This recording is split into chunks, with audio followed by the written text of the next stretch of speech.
Hello everyone, welcome to commerce site. Myself Amit sir. So आज का जो topic है वो है न्यू एजुकेशन पॉलिसी 2020। जैसे हमें पता है रिसेंटली गवर्नमेंट ने एक डिसीजन लिया है कि हम एक नया एजुकेशन पॉलिसी बनाने वाले हैं।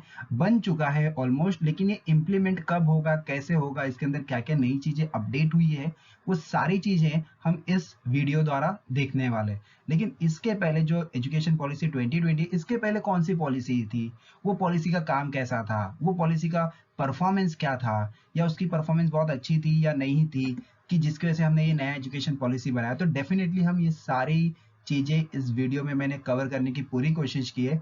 बट कुछ रह गया तो ठीक है, बट डेफिनेटली आपको इस वीडियो देखने के बाद आपको डेफिनेटली इस न्यू एजुकेशन पॉलिसी की पूरा क्लियर कट आइडिया मिल जाएगा। जैसे कि नए एजुकेशन पॉलिसी का एक जो ऑब्जेक्टिव है वो मैंने यहाँ पर दिखाया है, जो है एजुकेट, एनकरेज एंड एनलाइटन। तो जैसे यहाँ पर टाइटल दिया है, नई शिक्षा नीति करे साकार, ज्ञान, योग्यता और रोजगार। तो देखते हैं कि ये जो पॉलिसी हमारी वो क्या है। तो सबसे पहले जो नेशनल एजुकेशन पॉलिसी बनी थी वो 1968 में बनी थी।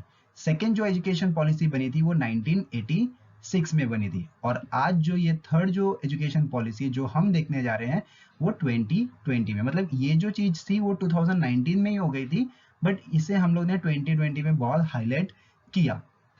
लेकिन अब तक जो दो एजुकेशन पॉलिसी पॉलिसी थी इंडिया में, तो ये जो तीसरा हमने जो ड्राफ्ट किया है उसका मेन मकसद क्या है। जैसे कि यहाँ पर मैंने बताया कि education is the key to success, correct. तो अगर हम बोलते हैं कि एजुकेशन एक वे है, एक तरीका है जो सक्सेस की तरफ ले जाता है, तो डेफिनेटली हमें अपने आप को, हमारे एजुकेशन पॉलिसी को इसे भी अपडेट करना पड़ेगा। सो देखो, फर्स्ट एजुकेशन पॉलिसी जो था 1968 में बना था, वो कैसे था। तो सबसे पहले यहाँ पर बता रहा है कि 1968 में ये जो पॉलिसी बना था वो अंडर दी इंदिरा गांधी जी की जो गवर्नमेंट थी उसके अंदर में ये पॉलिसी बनी थी।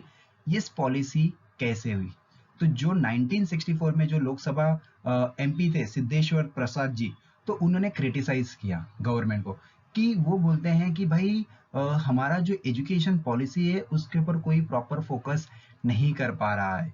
और ये एजुकेशन पॉलिसी हम जो इम्प्लीमेंट कर रहे हैं, मतलब 1968 में, तो वो टाइम को एमपी जो जो थे, जो सिद्धेश्वर प्रसाद जी थे, उन्होंने बोला कि भाई ये एजुकेशन पॉलिसी, मुझे नहीं लगता है कि इस एजुकेशन पॉलिसी की वजह से बच्चों को अच्छी शिक्षा मिल सकती। तो उन्होंने बहुत सारा क्रिटिसाइज किया था, बहुत विरोध किया था गवर्नमेंट का, और तब जाके इंदिरा गांधी जी की सरकार में, उनकी गवर्नमेंट में 1968 में ये फर्स्ट नेशनल एजुकेशन पॉलिसी बना था। अच्छा, तो ये जो एजुकेशन पॉलिसी है उसको हेडिंग किसने की थी, तो सबसे पहले जो नाम आता है वो आता है जो चेयरपर्सन थे नेशनल एजुकेशन पॉलिसी 1968 के, वो थे कोठारी जी, डीएस कोठारी। और इसीलिए ये जो पॉलिसी वो कोठारी कमीशन की वजह से भी बहुत फेमस है। सो इसमें जो है वो टोटल 17 मेंबर्स थे। जो गवर्नमेंट थी, वो गवर्नमेंट ने क्या किया, एक कमीशन बनाया, एक कमेटी बनाई, उसके अंदर टोटल 17 मेंबर्स थे।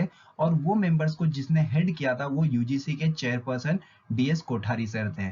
तो उसको हम लोग आज भी कोठारी कमीशन के द्वारा जाने जाते हैं, मतलब ये जो फर्स्ट एजुकेशन पॉलिसी उसको हम कोठारी एजुकेशन कमीशन मानते हैं। सो इसका जो सिस्टम था, बहुत सारे ऐसे रिकमेंडेशन हुए कोठारी कमीशन के तरफ से।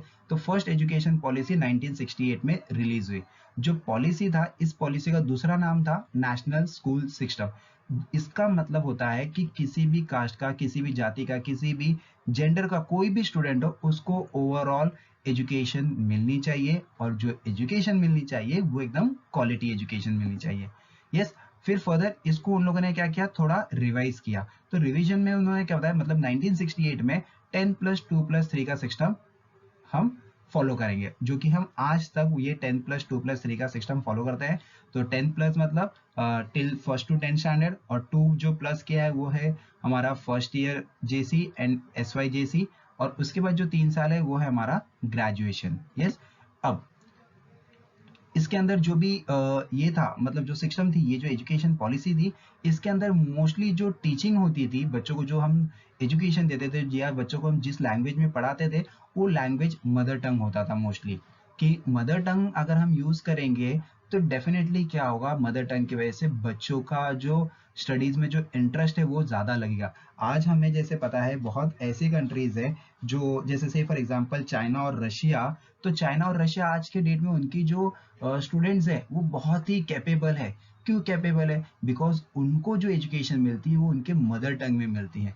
हमारे यहाँ पर भी बहुत ऐसे बच्चे हैं कि जो बहुत ही कैपेबल है, लेकिन क्या होता है वो एक कुछ स्टैंडर्ड तक वो एनी हाउ उनको जो उनके पास दूसरी कोई ऑप्शन नहीं मिलती है। सिंपल वे में बोला जाए तो उनको ऑप्शन नहीं रहती कि भाई हम कौन से मीडियम से अपनी स्टडीज करें। जैसे हमें पता है कि हमारे इंडिया में हिंदी, मराठी, इंग्लिश बहुत सारे टिल 10th स्टैंडर्ड तक हम अलग अलग लैंग्वेजेस में पढ़ सकते हैं। बट लेटर ऑन जब हम 11th में आते हैं तो एनी हाउ हमारे पास एक ही ऑप्शन होता है जो कि होता है इंग्लिश।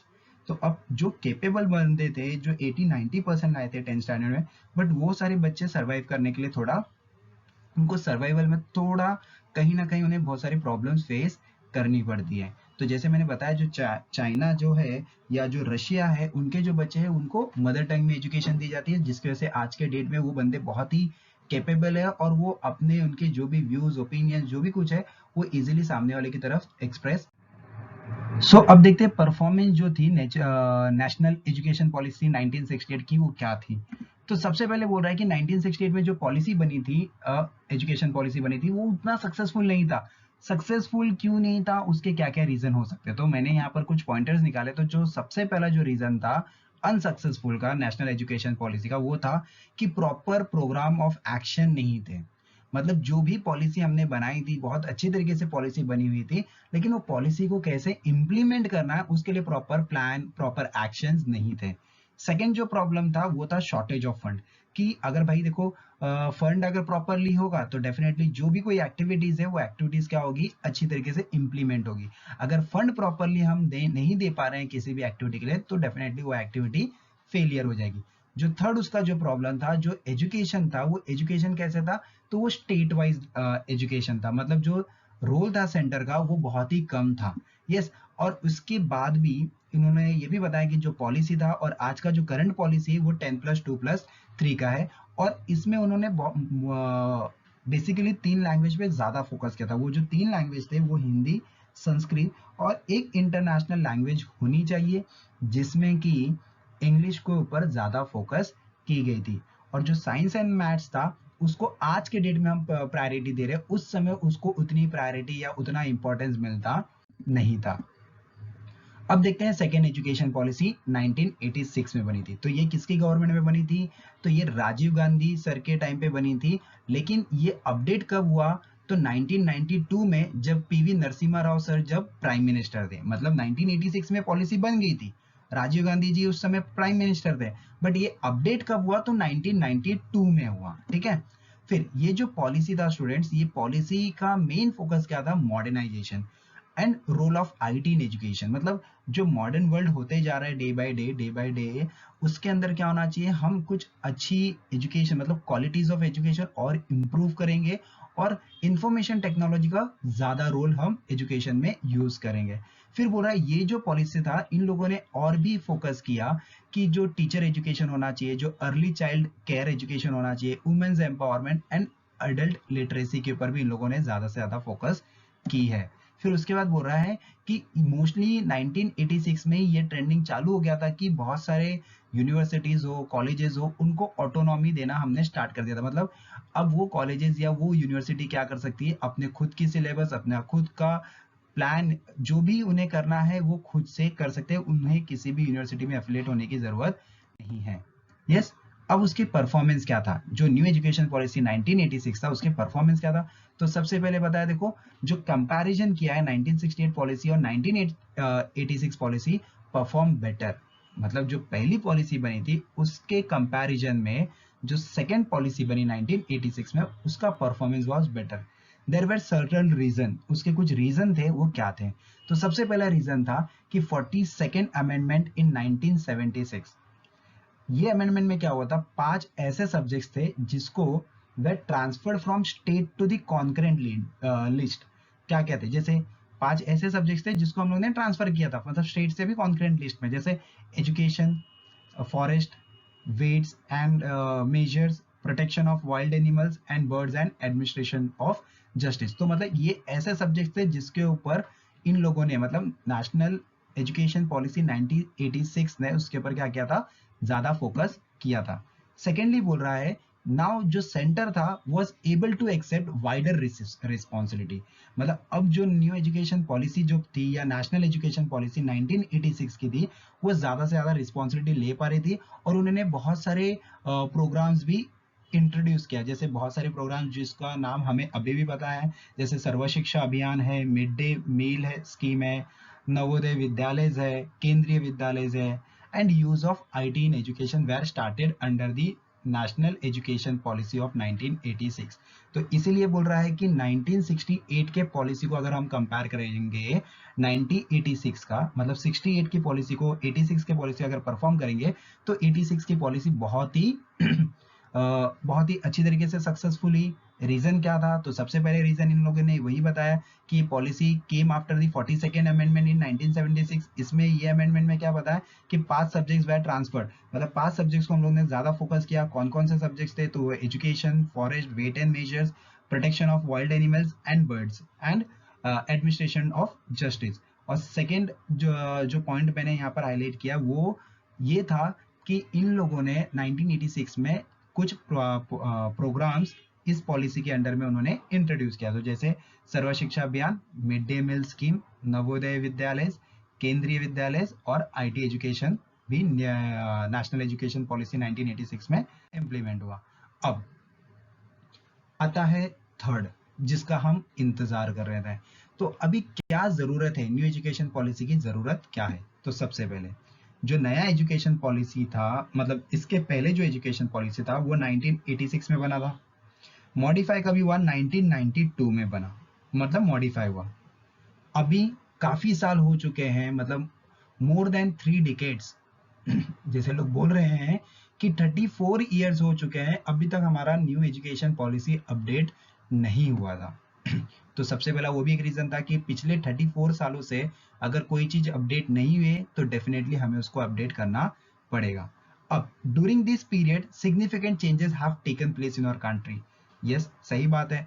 अभी लास्ट 34 साल में, लास्ट 34 इयर्स में तुम देखो कि हमारे कंट्री में, हमारे सोसाइटी में, हमारे आसपास के वर्ल्ड में बहुत ज्यादा ही चेंजेस हुआ है। अगर उस चेंजेस में हमें सरवाइव करना है तो डेफिनेटली हमारे जो आज की जनरेशन या जो हम जिस जनरेशन में हैं वहां पर नया एजुकेशन पॉलिसी होना बहुत जरूरी है। फिर बोल रहा है कि 21st सेंचुरी में लोगों को खुद लगा कि भाई यहाँ पर एजुकेशन सेक्टर में थोड़ा गियर अप होना जरूरी है। अगर गियर अप नहीं होगा तो हम क्या करेंगे, हम आउटडेटेड सिलेबस, आउटडेटेड कंसेप्ट या आउटडेटेड जो भी एजुकेशन लेते जा रहे हैं वो आउटडेटेड है। और जब हम फॉरेन कंट्री में अगर जाते हैं तो डेफिनेटली वहां पर हमें बहुत सारी नई चीजों से डील करना पड़ सकता है।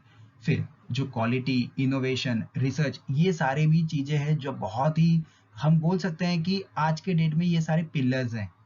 यस, क्वालिटी एजुकेशन, इनोवेशन होना चाहिए, रिसर्च के ऊपर ज्यादा फोकस होनी चाहिए। तो क्लियरली जो नया एजुकेशन पॉलिसी है वो इन सारी चीजों के लिए बहुत इंपॉर्टेंट है। ऑल्सो जैसे कि हमें पता है कि शॉर्टेज ऑफ मैन पावर भी हमारे कंट्री में है, जो कि जो फील्ड है जैसे साइंस है, टेक्नोलॉजी है, एकेडमिक्स एंड इंडस्ट्री, तो ऐसे बहुत सारे सेक्टर्स हैं जहाँ पर आज भी हमारे कंट्री में मैन पावर की शॉर्टेज है।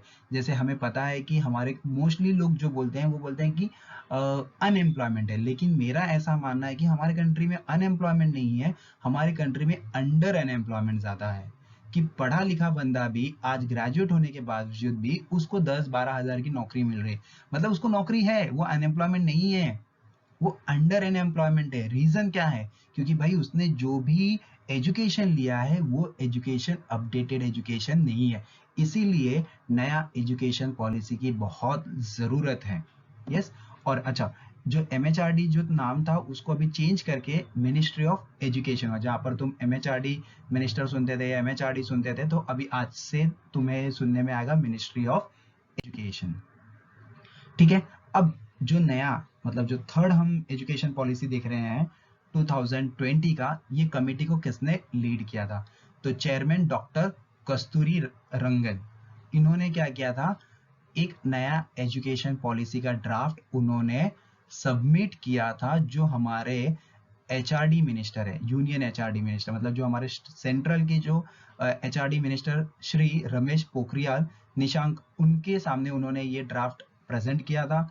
जो ministry of state for HRD जो है वो श्री संजय शामराव धोत्रे हैं, जो दिल्ली में है, in the presence of Shri R Subrahmanyam, secretary department of higher education, and Shrimati Reena Rai, secretary department of school education and literacy, and other senior officials of the ministry. मतलब इन लोगों के सामने जो कस्तूरी रंगन सर है, उन्होंने नया एजुकेशन पॉलिसी का जो ड्राफ्ट था इन लोगों के प्रेजेंस में उन्होंने इसको सबमिट किया था। तो जैसे कि हम देख सकते हैं, ये जो है ये हमारे सेंट्रल के एचआरडी मिनिस्टर है श्री रमेश पोखरियाल निशंक, और ये जो है ये हमारे डॉक्टर कस्तूरी रंगन है, जिन्होंने नया एजुकेशन पॉलिसी को ड्राफ्ट किया।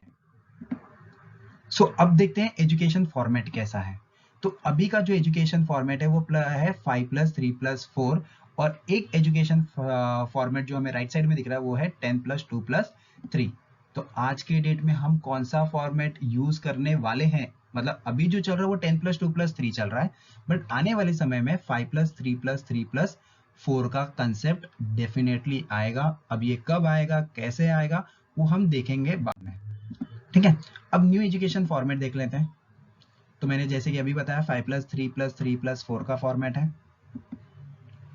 तो ये 5 को मैंने कुछ पार्टों में स्प्लिट किया है। जो 5 जो स्टार्टिंग का है वो आप देख रहे हो 3 to 8 ईयर्स के जो बच्चे होंगे वो फाउंडेशनल एजुकेशन लेंगे। जो नेक्स्ट जो 3 है, मतलब जो 3 साल होगा 8 to 11 ईयर्स, वो प्री प्रायोरिटी एजुकेशन होगा। देन जो नया जो नेक्स्ट 3 है वो 11 to 14 ईयर्स के जो बच्चे होंगे वो मिडिल एजुकेशन में आएंगे, और जो लास्ट का जो 4 है वो 14 to ईयर्स के बच्चे होंगे जो सेकेंडरी एजुकेशन लेंगे। तो देखते हैं न्यू एजुकेशन फॉर्मेट को 5+3+3+4 में कैसे वापस से स्प्लिट किया है। सो देखो, नॉलेज इज पावर, यस सही बात है भाई, नॉलेज क्या है आज के डेट में, पावर है। सो 5 को देखो 2 पार्ट में स्प्लिट किया है। 3 ईयर्स जो कि प्री प्राइमरी है, वहाँ पे आपका जैसे nursery, senior KG, junior KG, play group आ जाता है। सेकेंड जो 2 ईयर्स होंगे 5 में, वो फर्स्ट एंड सेकेंड स्टैंडर्ड भी वहाँ पे वो कवर की जाएगी। फिर जो नेक्स्ट है जो 3 साल है उसमें 3rd, 4th एंड 5th में होगा बच्चा। जो नेक्स्ट जो 3 है वहाँ पर 6th, 7th and 8th standard में होगा बच्चा। फिर जो 4th है वहाँ पर 9th, 10th, 11th and 12th, मतलब 18 साल की उम्र में वो बच्चा 12th पास होके निकलेगा। अब जो नया एजुकेशन फॉर्मेट देख लेते हैं हायर एजुकेशन के लिए उन्होंने कैसे किया है। तो अगर जैसे हमें पता है कि आज के डेट में क्या था कि अगर सपोज राइट नाउ अगर हम देखने जाएं कि अगर किसी ने 12th पास किया और वो फर्स्ट ईयर में जाता है, फर्स्ट ईयर में जाने के बाद उसको अगर 80 या ड्रॉप लगता है तो उसे कोई सर्टिफिकेट दी ना जाए, मतलब उसको जो भी सर्टिफिकेट दी जाती है वो फेलियर की होती है।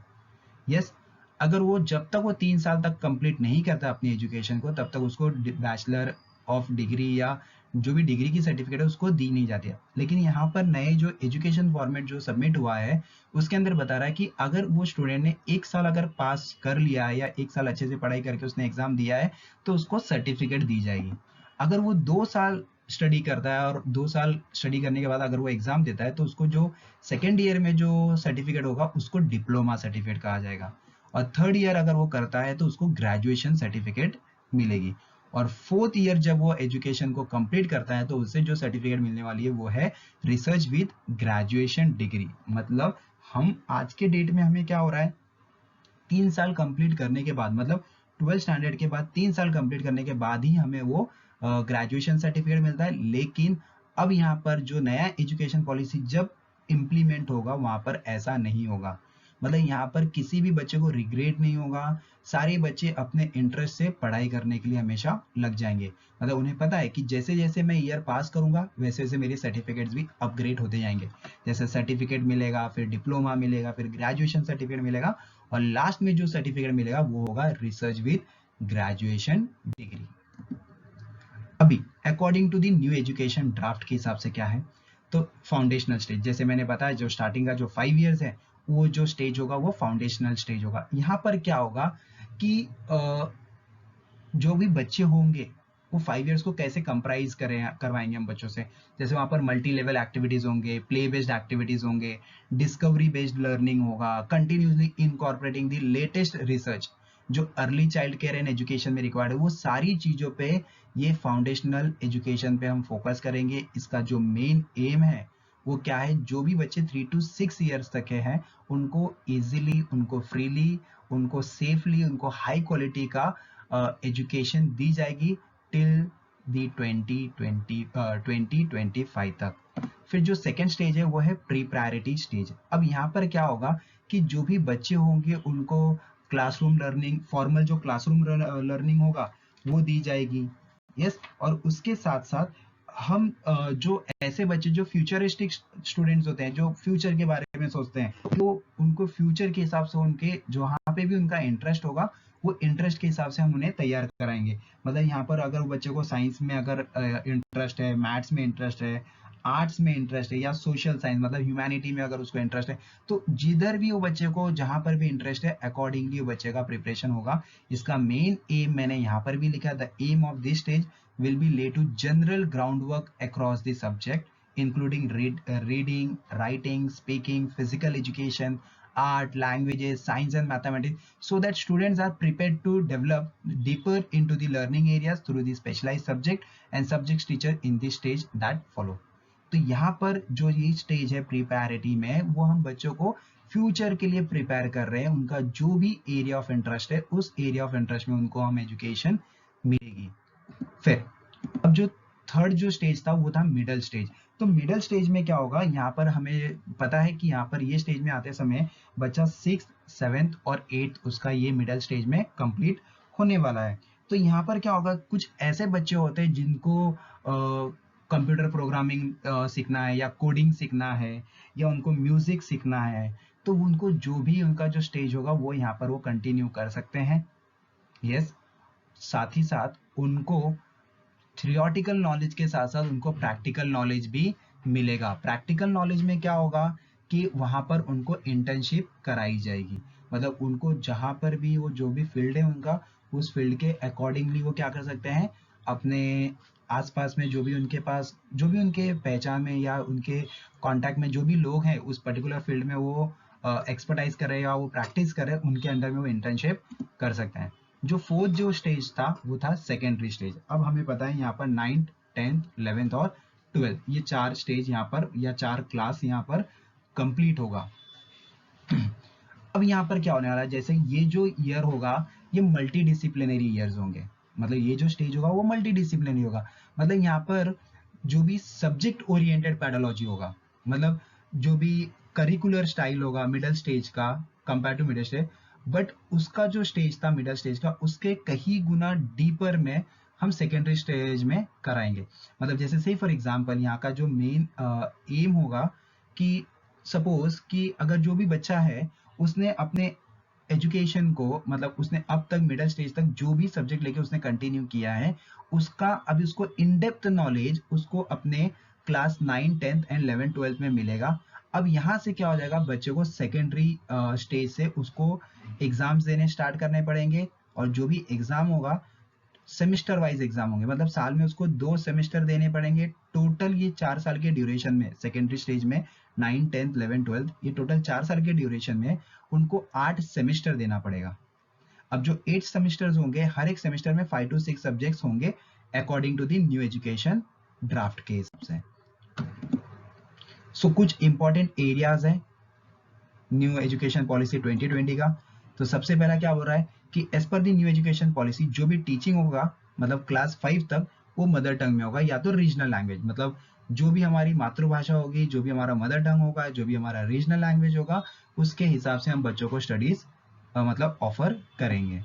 सेकेंड जो बोल रहा है यहाँ पर, जो ओवरऑल जो असेसमेंट होगा वो 360 डिग्री असेसमेंट होगा बच्चे का। मतलब अब तक क्या होता था कि जो बच्चा होता था उसका जो असेसमेंट है या उसका जो भी रिपोर्ट कार्ड होता था वो टीचर क्रिएट करती थी, बट जब नया एजुकेशन पॉलिसी इंप्लीमेंट होगा तो वहां पर 360 डिग्री का असेसमेंट होगा। मतलब वो बच्चा खुद को भी असेस करेगा, उसका असेसमेंट उसका टीचर भी करेगा, उसके जो भी कलीग्स है, उसके जो भी फ्रेंड्स है, वो सारी चीजों पे उसको असेसमेंट करके हम उसका फाइनल रिपोर्ट उसे देंगे। फिर जो नया एजुकेशन करिकुलम होगा वो एकदम फ्लेक्सिबल ऑफ सब्जेक्ट्स होंगे। मतलब यहाँ पर आर्ट्स कॉमर्स साइंस की कोई भी लेन देन नहीं है। बच्चा अगर उसको साइंस में का स्टूडेंट है, जैसे से फॉर एग्जांपल वो फिजिक्स और उसको अकाउंट्स करना है तो वो कर सकता है, उसको मैथ्स के साथ उसको सिंगिंग का इंटरेस्ट है तो वो कर सकता है। तो फ्लेक्सिबिलिटी ऑफ सब्जेक्ट्स होगी। यहाँ पर एंट्री एंड एग्जिट कभी भी अलाउड है। आप जैसे जैसे स्टेज पार पास करते जाओगे, अगर सपोज कि हायर एजुकेशन की बात करते हैं कि अगर बच्चे ने फर्स्ट ईयर कंप्लीट करने के बाद वो सेकंड ईयर में उसने गैप ले लिया, या सेकंड ईयर करने के बाद या थर्ड ईयर में गैप लिया, या थर्ड ईयर कंप्लीट करने के बाद उसने फोर्थ ईयर में गैप लिया, तो कभी भी वो एंट्री कर सकता है, कभी भी वो एग्जिट कर सकता है। उसके जो भी मार्क्स है, उसके जो भी ग्रेड्स होंगे, उसके जो भी पॉइंट्स होंगे, वो नेक्स्ट क्लास के लिए ट्रांसफर कर दी जाएगी। लेकिन अब तक ऐसा होता नहीं था कि फर्स्ट ईयर में अगर मैंने कॉमर्स पढ़ा है और सेकेंड ईयर में मुझे अभी आर्ट्स पढ़ना है, तो मुझे वापस से फर्स्ट ईयर से स्टार्ट करना पड़ेगा, तो मेरा एक साल वहां पर वेस्ट हो गया। तो इसीलिए यहाँ पर बोला कि यहाँ पर फ्री एंट्री और फ्री एग्जिट हम बोल सकते हैं। लेकिन आप जब भी जब नेक्स्ट ग्रेड में या नेक्स्ट क्लास में एंटर करोगे, आपका प्रीवियस जो डेटा है वो सारी डेटा हम लोग क्या करेंगे, आपको नेक्स्ट ईयर में कैरी फॉरवर्ड हो जाएगी। फिर यहाँ पर to facilitate transfer of credit, जैसे अभी मैंने बताया, वहां पर एक जैसे डिजी लॉकर होता है वैसे एकेडमिक बैंक्स ऑफ क्रेडिट होगा, वो बनाई जाएगी। उसके अंदर बच्चों की सारी जो क्रेडिट्स है, उसके सारी जो मार्क्स है, उसके सारे जो करिकुलम, उसने जो भी अदर करिकुलर एक्टिविटीज किया है, वो सारे के ग्रेड, सारा पॉइंट्स उसका उस डिजी लॉकर में जाके सेव हो जाएगा। और जब भी उसको अपने सर्टिफिकेट्स की जरूरत पड़ेगी, वो इजीली वो उसको अपने लॉकर को या उसके अकाउंट को इजीली एक्सेस करके वो सारी डेटा या डिटेल्स देख सकता है। अब जो नया एजुकेशन कमीशन है, HECI, इसने क्या किया है, इसने सेटअप किया है एंटायर दी हायर एजुकेशन। मतलब ये कमीशन के अंदर में सारे एजुकेशन इंक्लूड है, लेकिन excluding the medical and legal education. It will be single overreaching umbrella body. मतलब जो education higher education commission of India, इसके अंडर में बहुत सारे हायर एजुकेशन इंक्लूड होंगी, लेकिन एक्सक्लूड क्या होने वाला है, मेडिकल एंड लीगल एजुकेशन के लिए दूसरा एक। जैसे कि अब हम देख पा रहे हैं कि जो higher education commission of India है, उन्होंने चार एक डिपार्टमेंट्स बोल सकते हो या चार कमिटी बनाए। सबसे पहले जो कमिटी वो है national higher education regulatory council है। इसका पूरा मेन काम होगा सुपरवाइजिंग, ये पूरा रूल्स एंड रेगुलेशन या रेगुलेशन करेगा। ठीक है। सेकेंड जो कमिटी है वो है जनरल एजुकेशन काउंसिल। इनका मेन काम है स्टैंडर्ड सेटिंग, मतलब जो भी ओवरऑल जो भी पॉलिसी होगी या जो भी कुछ रूल्स रेगुलेशन होगा, वो सारे all over the India uniform होगा। तीसरा जो कमेटी है वो है higher education grant commission council. इसका जो मेन काम है वो क्या है, फंडिंग देना। और लास्ट जो है वो है नैक, नेशनल एक्रीडिटेशन काउंसिल। तो इसके बारे में हमें सबको पता है, नैक क्या करता है कि वो स्कूल जो कॉलेजेस है, जो यूनिवर्सिटीज है, उनके ओवरऑल क्वालिटी को मेजर्स करता है और अकॉर्डिंगली उनको कॉलेजेस को ग्रेड देता है। यस। सो ये सारे कुछ पॉइंट्स थे जो न्यू एजुकेशन पॉलिसी के हिसाब से थे। और मुझे पूरी भरोसा है, मैं भी एक होप रखता हूँ कि ये जो पॉलिसी है वो डेफिनेटली हमारे एम्प्लॉयमेंट को बूस्ट करेगी कंट्री में। जैसे कि मैंने तुम्हें बताया कि हमारी कंट्री में अनएम्प्लॉयमेंट नहीं है, हमारी कंट्री में अंडर अनएम्प्लॉयमेंट है। तो अंडर अनएम्प्लॉयमेंट जो है उसको खत्म करने के लिए, उसको प्रॉब्लम को सॉल्व करने के लिए न्यू एजुकेशन पॉलिसी डेफिनेटली एक बड़ा रोल प्ले करने वाला है। यस। तो ये हमारे लिए सबसे एक गुड न्यूज़ है 2020 के लिए।